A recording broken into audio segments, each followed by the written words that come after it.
क्यों, आखिर नेहरू ने क्या क्या किया है, उनको तकलीफ क्या है, नेहरू से इसकी समस्या है क्या? परिवार के 11 लोगों ने देश के लिए शहादत दी है, देश की आजादी के पहले और देश की आजादी के बाद। मुझे बड़ा हैरानी हुई कि वो इंदिरा गांधी, जिनके लिए अटल बिहारी वाजपेयी भी देवी इंदिरा शब्द कहते थे, उस इंदिरा को प्रधानमंत्री मोदी जी आज संसद में खड़े होकर कटाक्ष कर रहे हैं। एक व्यक्ति होता है जो दूसरे की लकीर मिटाने में रहता है, न उसकी मिटा पाता है, न अपनी बना पाता है। प्रधानमंत्री जी मणिपुर पे वक्तव्य क्यों नहीं देते, मणिपुर में बोलते क्यों नहीं हाउस में?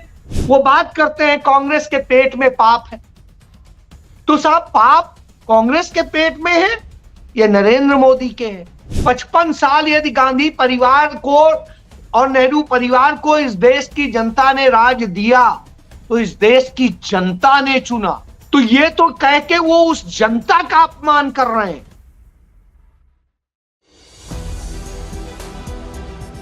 नमस्कार, मैं हूं संजय शर्मा, आप देख रहे हैं 4 PM न्यूज नेटवर्क। कल आपने संसद में प्रधानमंत्री का रटा रटाया बड़ा उबाऊ भाषण सुना, मैंने भी सुना। मुझे उम्मीद थी प्रधानमंत्री बताएंगे कि मणिपुर आखिर जल क्यों रहा है, देश के एक हिस्से में आग क्यों लगी हुई है और प्रधानमंत्री जी कहां घूम रहे हैं। प्रधानमंत्री बताएंगे कि मणिपुर जाने में उन्हें डर क्यों लग रहा है, उनकी हिम्मत क्यों नहीं हो रही। मगर प्रधानमंत्री जी तो पता नहीं कहां कहां की बातें निकल रहा है, कहीं की ईंट कहीं का रोड़ा, भानुमति ने कुनबा छोड़ा, कुछ कुछ इस स्टाइल की बातें। शाहबानो उन्हें कांग्रेस और शाहबानो के रिश्तों की बात करते रहे कि कांग्रेस ने कितना बड़ा गुनाह किया, शाहबानो को न्याय नहीं दिया। क्या प्रधानमंत्री जी आपने बिल्किस बानो को न्याय दे दिया? आप जब गुजरात के मुख्यमंत्री थे, बिल्किस बानो के साथ बेरहमी से बलात्कार किया गया, उसके बच्चे की उसके सामने हत्या कर दी गई। जो बलात्कारी थे आपकी सरकार के संरक्षण में पलते रहे, आपने उनको जेल से रिहा करा दिया। सुप्रीम कोर्ट ना होते तो आपने तो उन बलात्कारियों को माला पहना के और महिमामंडित कर दिया। प्रधानमंत्री पूरे भाषण में इंदिरा गांधी, जवाहरलाल नेहरू, राजीव गांधी को कोसते रहे। क्या पता है कि नेहरू का इस देश में योगदान कितना है? प्रधानमंत्री जी थोड़ा पढ़ लीजिए, डिस्कवरी ऑफ इंडिया पढ़ लीजिए, आपको बहुत कुछ समझ में आ जाएगा। प्रधानमंत्री ने आखिर संसद में ऐसा गोलमोल बयान क्यों दिया, ऐसा गोलमोल भाषण क्यों दिया? क्या संविधान का मुद्दा प्रधानमंत्री के गले में अटक गया है? क्या देश की पिछड़ी और दलित जातियों को समझ आ गया कि भारतीय जनता पार्टी एक खतरनाक खेल खेलने जा रही है? मैंने बात की बहुत सीनियर जर्नलिस्ट से जो देश के कई बड़े अखबारों के संपादक रह चुके हैं, कई इलेक्ट्रॉनिक चैनलों के समूह संपादक रह चुके हैं। चंडीगढ़ से मैं ले चलता हूं अजय शुक्ला जी के पास। बहुत शानदार बातचीत है, आपसे एक रिक्वेस्ट के साथ कि हम लोगों ने बड़ी मेहनत के साथ एक 4 PM म्यूजिक चैनल बनाया है, ये उसका लोगो है। संगीत की दुनिया भी एक अलग दुनिया है, इसको भी सब्सक्राइब करिएगा।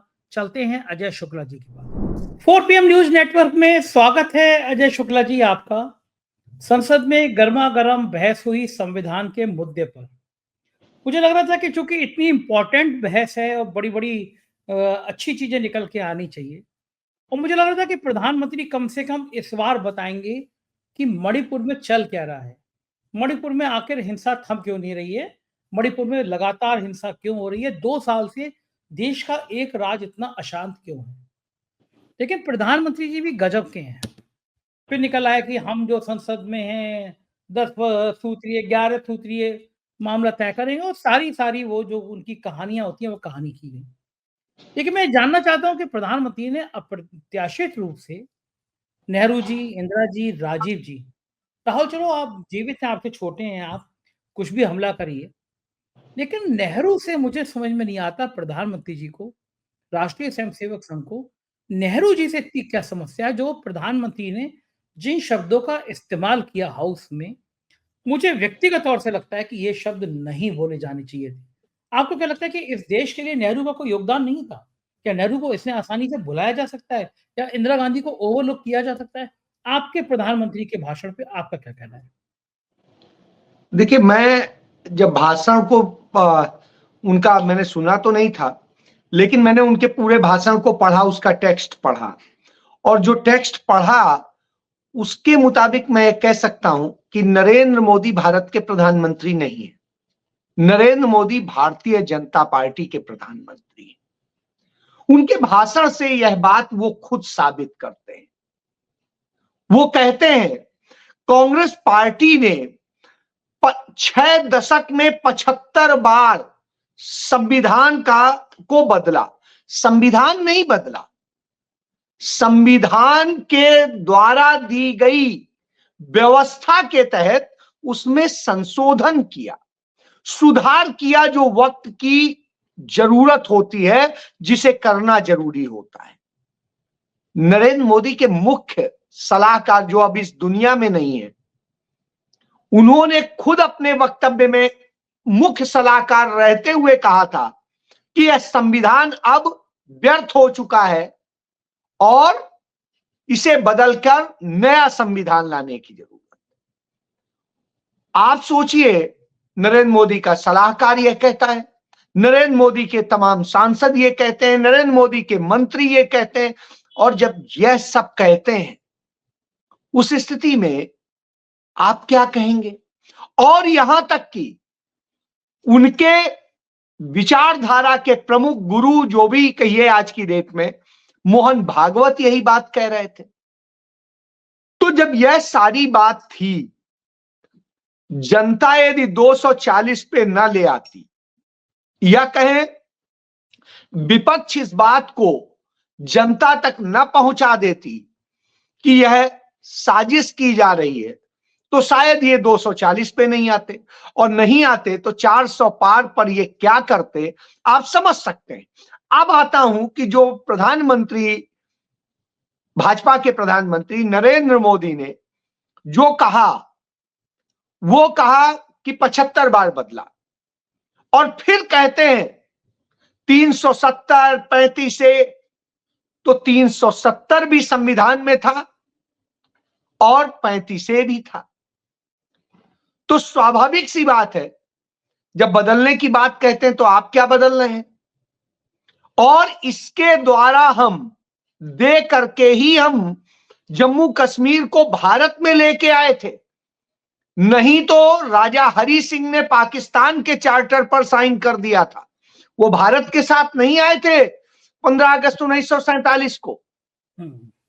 वो तब आए जब उनके यहां श्रीनगर में कब्जा कर लिया कबीलिया इन्होंने, तब वो भागते हुए बचाने के लिए आए, और तब उन्हें कहा गया नहीं, भारत अपनी सेना मदद के लिए तब भेजेगा जब आप भारत के साथ आएंगे। यानी उन्हें बाध्य किया गया, तब उन्होंने शर्तें रखी, अच्छा हम तब साइन करेंगे जब ये मानेंगे। तो स्वाभाविक सी बात है, शामिल करना था तो उनकी बात माननी थी। जोड़ने के लिए कभी कभी एडेसिव लगाना ही पड़ता है, तो स्वाभाविक सी बात है वो किया गया था। और जो संविधान में संशोधन हुए उनको देखिए, संविधान में संशोधन हुआ जिसके कारण जम्मू कश्मीर को, जिससे हमारा समझौते में था 3 तहत हमारा चुनाव आयोग उन पर लागू नहीं होता, लेकिन हमने संशोधन करके उसमें लागू कराया। हमने संशोधन करके वहां के सदर रियासत को अपना गवर्नर बना दिया। हमने वहां के प्रधान का जो पद था तो उसको हमने खत्म करके मुख्यमंत्री बना दिया। हमने इस देश में सिक्किम को भारत का हिस्सा बना लिया।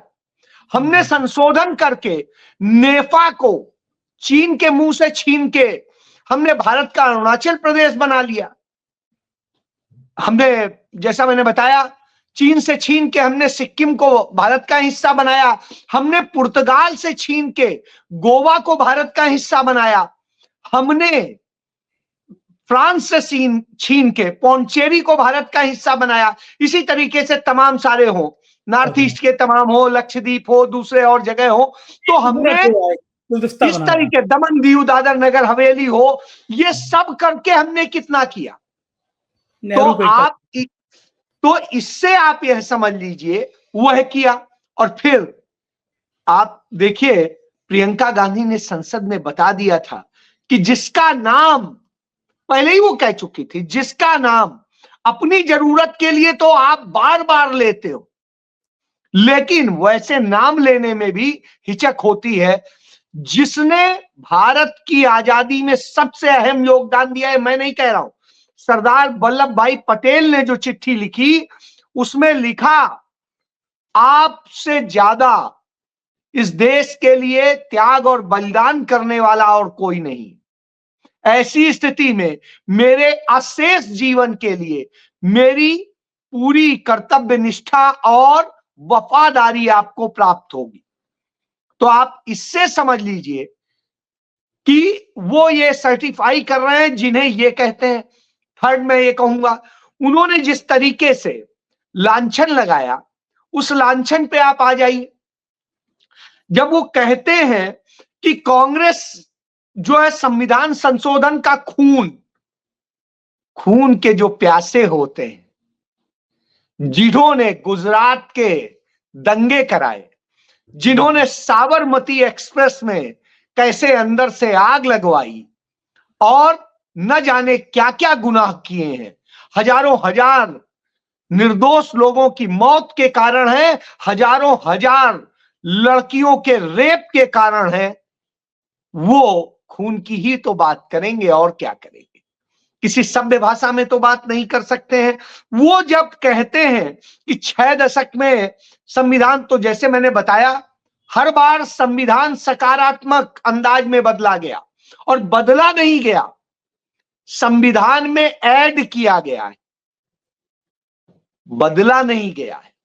यदि हमारे संविधान के मूल ढांचे में सेकुलर शब्द था, उसे हम प्रस्तावना के अंदर भी लेके आए तो वह संशोधन था। और सुप्रीम कोर्ट ने अभी हालिया जजमेंट में यही बात कह दी कि यह भारत के मूल ढांचे का हिस्सा है। अच्छा मुझे बताइए अजय जी, मुझे बताइए इनको नेहरू जी से समस्या क्या है, इतनी तकलीफ क्या है मोदी जी को? ये नेहरू के पीछे ऐसे लग रहे हैं नेहरू ने गुनाह कर दिया। इतने बड़े घर का लड़का, इतना पैसे वाला बैरिस्टर, 14 साल जेल में क्यों? आखिर नेहरू ने क्या क्या किया है? उनको तकलीफ क्या है? नेहरू से इसकी समस्या है क्या? संजय जी, एक बहुत बड़ी चीज होती है, व्यक्ति किसी जगह जब नहीं पहुंच पाता है तो सोचता है चंद्रमा पे ही ईंट पत्थर मार दें, सूरज पे ही पत्थर मार दें, हम उस वो हो गए। तो कुछ मार के हम ये सोचे आज देखो हमने ये कर दिया। तो साहब, जो चंद्रमा और सूरज तक नहीं पहुंच सकता है, प्रकृति का एक छोर है, तो जो वहां नहीं पहुंच सकता है तो वो यही करता है। वो कैसे अपने आप को विद्वान दिखाने के लिए दूसरों से कुछ लिखवा ले, वो अलग है। खुद के लिखने की जिसमें क्षमता नहीं होती है, समझिए आप, नेहरू ने तो जेल में बैठ के द डिस्कवरी ऑफ इंडिया लिख दी थी। तो इस किताब का आज तक कोई तोड़ नहीं आ पाया है। और पूरे वर्ल्ड में जब आदमी कहता है कि इंडिया के बारे में, तो आदमी कहते हैं डिस्कवरी ऑफ इंडिया पढ़ ली। सही बात है, भारत पूरा। तो अब आप सोचिए, नेहरू की ये तो एक पुस्तक, कितनी किताबें। तो आप ये सोचिए, एक तो ये, दूसरा आप देखिए इतना बड़ा बैरिस्टर, एक रिचेस्ट बैरिस्टर का जो है बेटा। अब आप सोचिए, मोतीलाल नेहरू जैसा व्यक्ति जो उस जमाने में जब कलेक्टर की सैलरी यानी डीएम की सैलरी 60 रुपया होती थी, उस समय वो एक पेशी का 10,000 रुपया फीस लेता था। तो आप सोचिए कितना बड़ा वकील था। और उस शख्स ने भारत के लिए वह त्याग किया कि जब जरूरत पड़ी तो अपना कोट उतार के रख दिया। नेहरू ने अपना कोट उतार के रख दिया और इस देश की लड़ाई लड़ी। पंडित मोतीलाल ही नेहरू वो व्यक्ति हैं जिन्होंने फांसी पे लटकने वाले व्यक्ति को बचा लिया था। ये उनकी वकालत की वो थी। कहते हैं कि फांसी की सजा दी गई, जब उसको सजा हो गई तो आरोप निश्चित रूप से अपराधी जो भी साबित हुआ था वो परेशान। जब तो फांसी होया, उसने कहा पंडित जी हम तो मर जाएंगे। उनका कोई बात नहीं। अरे उनका कोई बात नहीं, अगले दिन फांसी होनी थी। वकील के तौर पे वो वहां पहुंचे और जैसे फांसी का फंदा डाल दिया गया, उसके बाद उन्होंने कहा स्टॉप, रुका गया। तो उन्होंने कहा फांसी की सजा लिखी है, टिल डेथ नहीं लिखा है। उसी के बाद से जजमेंट में टिल डेथ लिखा जाने लगा। तो ये वकील होते थे।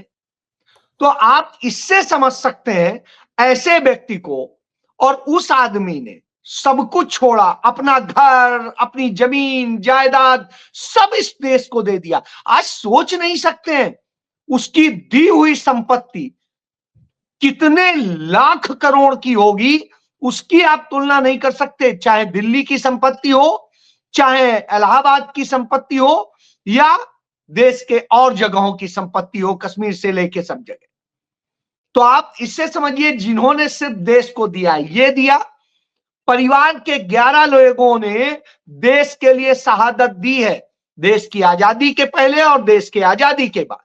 चाहे मोतीलाल नेहरू रहे हो, चाहे मोतीलाल नेहरू जी की धर्मपत्नी रही हो, चाहे कमला जी रही हो, चाहे उनके भाई रहे हो, चाहे मोतीलाल जी के भाई रहे हो, चाहे उनके पिता रहे हो, चाहे जवाहरलाल नेहरू जी के बहनोई रहे हो, या कोई रहा हो, वहां से लेकर के उनकी बेटी, उनके पोते नाती, मतलब आप इससे समझिए यह त्याग और बलिदान का परिवार है। उससे कैसे करेंगे तुलना भाई?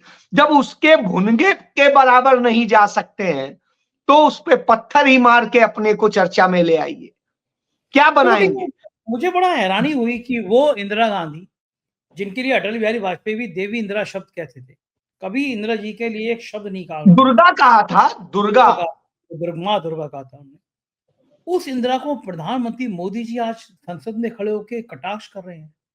एक झटके में पाकिस्तान के 2 टुकड़े कर दिए थे जिस इंदिरा गांधी ने। आपने क्या किया था?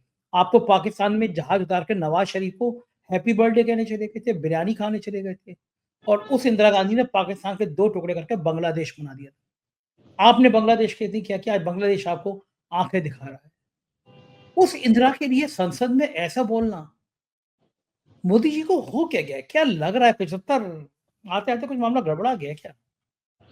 देखिए संजय जी, जब आदमी फ्रस्ट्रेट हो जाता है, मानसिक रूप से जिसे कहें विकृत हो जाता है, उस स्थिति में इसी तरह की बातें करता है।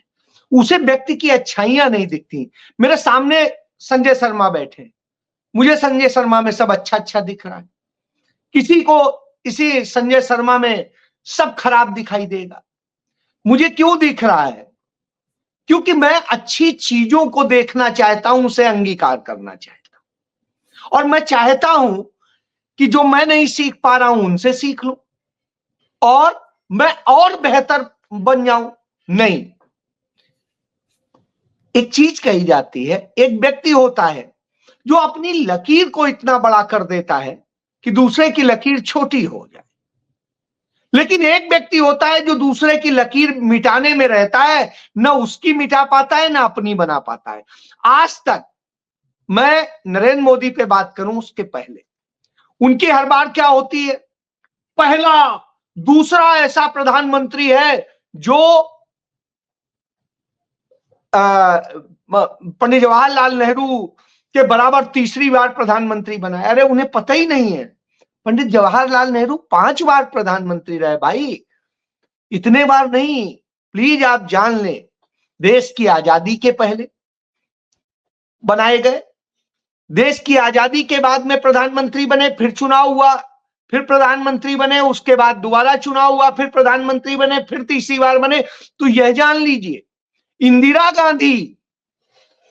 गांधी कितने बार रही? 67 में रही, फिर 71 में बनी, फिर उसके बाद में 80 में बनी है। तो आप ये देखिए वही रही। उसके अलावा आप देखिए इसी तरीके से तमाम सारी चीजें। तो मुझे लगता है कि इन सब चीजों से वो इतना फ्रस्ट्रेट है कि हम कैसे बराबरी करें।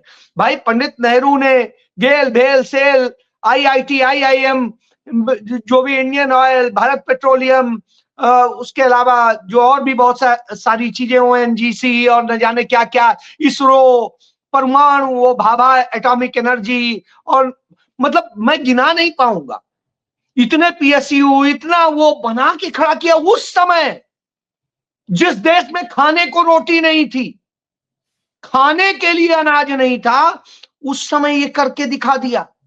तुम्हें तो जब मिला सब कुछ मिला, उन्होंने 3-3 युद्ध झेले। और सोचिए, और जब युद्ध हो रहा था 1962 का याद करिए, तब श्रीमती इंदिरा गांधी ने अपना मंगलसूत्र और अपने जेवर तक सेना के लिए दान दे दिए थे। और पंडित नेहरू का तो इतना बड़ा हो रहा था, एक जवान उन्होंने हैदराबाद के नवाब से रखी कि देश की लड़ाई है, पैसे नहीं है देश के पास खजाने में, मदद करिएगा। उसने कितने 100 टन सोना दिया था। तो आप सोच लीजिए, यह थे नेहरू। एक जवान पे उन्होंने कहा न्यूजीलैंड से कि हमारी मदद कीजिए, एम्स बनाना है, और एम्स बना के खड़ा कर दिया था। रानी अमृत कौर से कहा कि नहीं, आपको मंत्री भी बनना है, यह बनाना भी है, और इसके लिए जमीन भी आप ही को देनी। सोचिए, वह नेहरू थे। तो जो यह नेहरू हो, उनको कोई क्या बराबरी करेंगे। तो आप अब आ जाइए कि इस 10 साल में इन्होंने क्या किया है, क्या बनाया है। एक पीएसयू का नाम बता सकते हैं क्या? नहीं। बेचा क्या है वो बता देंगे। 60 पीएसयू बेचे हैं, जो नेहरू ने ही बनाए थे, जो इंदिरा ने बनाए थे, जो राजीव ने बनाए थे। तो इन्होंने क्या बनाया? जो आप यूपी की बात कर लें, यूपी में जो जिला अस्पताल बने हुए थे, उन्हीं में घोषित कर दिया कि हां साहब मेडिकल कॉलेज। मैं अभी हाल के दिनों में बहराइच गया, मैंने कहा मेडिकल कॉलेज बन गया है। कि भैया इसी में, यही तो मेडिकल कॉलेज। अरे हमने कहा ये तो अस्पताल है, हम तो बचपन से देखे हैं। तो उनका नहीं नहीं यही है। अब आप समझ लीजिए, इससे इस तरह से इनके यहां हो रहा है नाटक। अच्छा, प्रधानमंत्री जी मणिपुर पे वक्तव्य क्यों नहीं देते? मणिपुर में बोलते क्यों नहीं? हाउस में भूजे का हमारा क्या राज नहीं है, देश का राज नहीं है? मणिपुर का मान ही निकलता प्रधानमंत्री के मुंह से। किस मुंह से बोलेंगे? आप सोचिए, दूसरे को क्रिटिसाइज करना तो बड़ा आसान होता है। क्या कहा था नोटबंदी करते, हमने तो ऐसा प्रहार किया है काले धन पे, आतंकवाद पे, ड्रग्स पे और सब पे। न नकली नोट निकला, न काला धन आया, न आतंकवाद रुका, और उल्टा बढ़ गया। आरबीआई के आंकड़े बताते हैं कि नकली नोट बहुत कितने 300% बढ़ गए। आरबीआई के आंकड़े बताते हैं स्विस बैंकों में 2014 के मुकाबले 4 गुना धन बढ़ गया है। और साहब, हालत यह है, आतंकी घटनाओं की यदि बात करें तो पुलवामा से लेके ऐसी इतनी घटनाएं हुई हैं जो कभी नहीं हुई थी। एक घटना नहीं बता सकते हैं कि पुलवामा जैसी आप बता दें। एक घटना नहीं बता रहे हैं, जम्मू में तो आतंकी घटनाएं नहीं होती थी, वहां भी होने लग गई। आप इससे समझिए। अब आ जाइए, मणिपुर को खुद जाके वायदा करके आए थे, और पंडित नेहरू ने उसे स्विट्जरलैंड कहा था, तो इन्होंने भी कहा, लेकिन स्विट्जरलैंड को इन्होंने बर्बाद कर दिया सिर्फ अपनी ओछी राजनीति में। और जिस तरीके से वहां आदिवासियों की संपत्तियों पे कब्जा करने और सबकी नियत से ये पूरे काम हुए हैं, क्योंकि चीन उस भूमि में इंटरेस्टेड है, और नरेंद्र मोदी शायद चीन के लिए काम करते हैं। मैं इसलिए कह रहा हूं क्योंकि नरेंद्र मोदी के ही शासनकाल में 624 गांव चाइना ने बसा लिए हमारी सीमा पर, 624। इसके अलावा हमारे उस शहीद मेजर शैतान सिंह का स्मारक बना हुआ था उस जगह, जो 1962 पे उन्होंने हाथ से नहीं जाने दिया था। सोचिए, उसे तोड़ करके चीन ने उस पर भी कब्जा कर लिया। पेंगोंग झील, जो पंडित नेहरू ने 68,000 वर्ग किलोमीटर जमीन चीन की कब्जा करी थी, वो चीन भी कहना उचित नहीं होगा, कागजों में राजा हरि सिंह की थी, लेकिन वास्तविकता में नहीं थी। पंडित नेहरू ने वहां तक घुसेड़ दी थी सेना। नतीजतन वो भूमि अपने में, पंडित नेहरू ने बाद में नया नक्शा बनाया और उसे अपने में दिखाया इसी पर चीन नाराज हुआ था और सारी बात हुई थी। तो वो पेंगोंग झील जो वो दे के गए थे वो भी आधे से ज्यादा उन्हें दे दिए। तो आप यह समझ लीजिए, और आज भारत में सबसे ज्यादा यदि व्यापार होता है, मैं भी लुधियाना की मार्केट का बता रहा था, तो वहां की रिपोर्ट है कि वहां के 75% मार्केट पर चीन ने कब्जा कर लिया है। वहां से माल आ रहा है और वहां का उद्योग असल में सिर्फ ट्रेडिंग करने लग गया है, बनना आधा कम हो गया। तो इससे आप समझ लीजिए कंटेनरों के थ्रू। तो इस तरह का खेल है, कहीं पे कोई और धंधा है, कहीं पे कोई और धंधा है। इसलिए वहां पर मणिपुर की भूमि कुछ नशे की चीजों के उत्पादन के लिए बड़ा बेहतरीन है। शायद उस भूमि पर जिस पर आदिवासी हैं उस पर कब्जा करने के लिए या किसी ड्रग तस्कर को कब्जा कराने के लिए नरेंद्र मोदी शायद यह कर रहे हैं। क्योंकि नरेंद्र मोदी जब से देश के प्रधानमंत्री, मैं नहीं कह रहा हूं, उन्हीं के आंकड़े बता रहे कि गुजरात से ही सारी ड्रग्स आ रही है जो पूरे हिंदुस्तान में युवाओं की रगों में भरी जा रही है, उन्हें नशे वाला बनाया जा रहा है। हजारों हजार नहीं, अब तक लाखों करोड़ रुपए की ड्रग्स आ चुकी है जो पकड़ी गई है। जो नहीं पकड़ी गई है वो आप समझ सकते हैं। लोग कहते हैं कि नरेंद्र मोदी इतने पैसे का क्या करेंगे, ना घर है, ना परिवार है, ना बीवी है, मतलब बीवी तो है लेकिन वो छोड़ दिया, और ना बच्चे हैं, तो नरेंद्र मोदी इतना पैसा तो क्या करेंगे? भाई अब क्या करेंगे ये तो नहीं समझ में आता है संजय जी। हम भी जानते हैं, आप भी जानते हैं, हम में से कोई भी लेके तो जाएगा नहीं, जो है यहीं पे है, और उसके बाद जो जी लिया या जो कुछ है, और जो ये सोचता है कि हम पीढ़ियों के लिए जोड़ देंगे, तो हमने उसके बड़े उदाहरण देखे। मैं कानपुर का रहने वाला हूं, मैंने जेके वालों के परिवार की हालत देखी है। आप देखिए, यह हालत हुई उस परिवार की, बच्चों ने अपने बाप को निकाल दिया था, किराए की एक मकान में रह रहे। कितना बड़ा साम्राज्य खड़ा हुआ। तो साहब पैसे का तो पता नहीं, किसी को बड़ी भूख होती है, किसी को नहीं होती है। अब मुझे तो लगता था कि इनको नहीं होनी चाहिए, लेकिन मुझे अब लगता है कि शायद इन्हें कितनी भूख है यह देखने वाली बात है। क्योंकि सरकार सब कुछ देगी, रिटायर होने के बाद भी इतना कुछ मिलेगा कि आपको चिंता नहीं। कोई सीमा फिर नहीं, भी यदि है भूख, तो आप बताइए ना, गगोई चीफ जस्टिस थे, और chief justice of India retire होने के बाद भी एक कैबिनेट मिनिस्टर का प्रोटोकॉल और सारी चीजें वो मिलती हैं। इसके बावजूद यदि वो उस तरह की स्थिति में थे, तो आप सोचिए राष्ट्रपति रिटायर होने के बाद में मरते मरते तक उसे बहुत सारी चीजें मिलती हैं।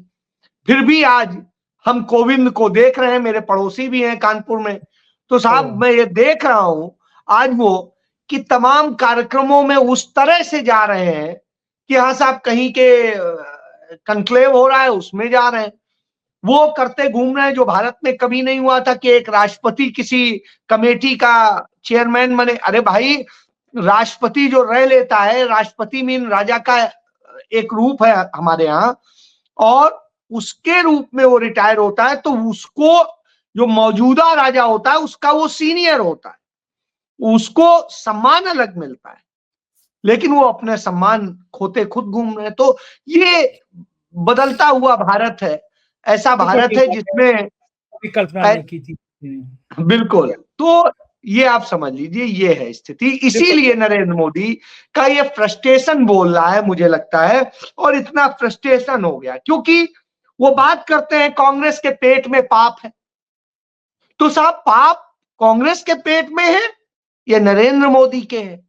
क्योंकि पाप की घटनाएं तो उन्हीं की दिखाई देती हैं, चाहे रेप की हो, चाहे हत्याओं की हो, चाहे दूसरी हो, लोगों के निवाले छीन लेने। 81 करोड़ को 5 किलो अनाज पर यदि जीवित रखने की बात वो खुद स्वीकारते हैं, तो इसका मतलब है उन्होंने कोई ऐसा पाप किया है, क्योंकि इसके पहले तो ऐसी स्थितियां नहीं थी। इसके बाद जब ये पाप के अलावा कहते हैं कांग्रेस अपने ही संविधान को स्वीकार, अरे भैया उसने नहीं स्वीकार किया तो किसने स्वीकार किया? ये कमेटी बनी कैसे? सबसे पहले भारत के अंदर आप देखिए 1928 में नेहरू रिपोर्ट पहली लिखित रूप से रिपोर्ट थी, जिस रिपोर्ट ने संविधान तैयार करने की प्रक्रिया शुरू की थी। तो संविधान और संविधान सभा का गठन जो कांग्रेस पार्टी ने 1929 में कर दिया था, तो इससे आप समझ लीजिए कि कांग्रेस पार्टी तो उस प्रक्रिया में लगी थी। तो उसको क्या कहेंगे? सीताराम केसरी को लेके बोलते हैं, अरे भाई सीताराम केसरी उनके अध्यक्ष थे, आप बना देते अध्यक्ष। तो स्वाभाविक सी बात है उन चीजों को लेके। इसके बाद में वो जिस तरीके से कहते हैं संविधान के रास्ते में आए तो परिवर्तन करना चाहिए, नेहरू कह रहे हैं। अरे नेहरू कब कह रहे हैं? नेहरू तो सकारात्मक बात कह रहे हैं, वो तो बनाने की बात कह रहे हैं। तो इस तरह इंदिरा गांधी पे इमरजेंसी थोपी और सब कुछ कहते हैं। इमरजेंसी को ही यदि लेके बात कर ली जाए तो तमाम उन नेताओं की रिपोर्ट उन्हीं के पास मौजूद है, ओपन कर दें कि किन किन के सीआईए से संबंध थे और उसके सारे एविडेंसेस हैं। और उन्होंने किसने भारत की सेनाओं और पुलिस और सबको भड़काने का काम किया था कि वो विद्रोह कर दे। रामलीला मैदान से ही घोषणा हुई थी। तो स्वाभाविक सी बात है विद्रोह करने की और सारी स्थितियां जब पैदा हो जाएं तो क्या होगा?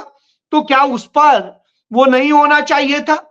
तो कुर्सी के लिए किया होता तो वो इमरजेंसी हटाती ही नहीं, वो अपना आगे उसको करती। तो उन्होंने ही चुनाव कराया। और मैं एक बात कह के खत्म करूं कि देखिए 55 साल यदि गांधी परिवार को और नेहरू परिवार को इस देश की जनता ने राज दिया तो इस देश की जनता ने चुना, वोट दे के चुना। और वोट दे के चुना यानी वो 55 साल तक तो ये मानती रही कोई और विकल्प है ही नहीं। तो ये तो कह के वो उस जनता का अपमान कर रहे हैं, ये तो अपने आप में गलत है। जी बिल्कुल कह रहे हैं अजय जी, बहुत बहुत शुक्रिया, आपने बहुत बेहतरीन बातचीत करी, बहुत बहुत आभार, थैंक यू।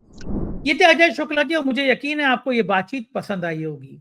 नेहरू इस देश की धड़कन है, कोई भी विचारधारा नेहरू और गांधी को खत्म करना चाहती है तो वो खत्म कर नहीं पाएगी, ऐसा मेरा और आपका दोनों का यकीन है और यही सच रहेगा। बहुत बहुत शुक्रिया इस वीडियो को देखने के लिए और अपना प्यार देने के लिए, थैंक यू।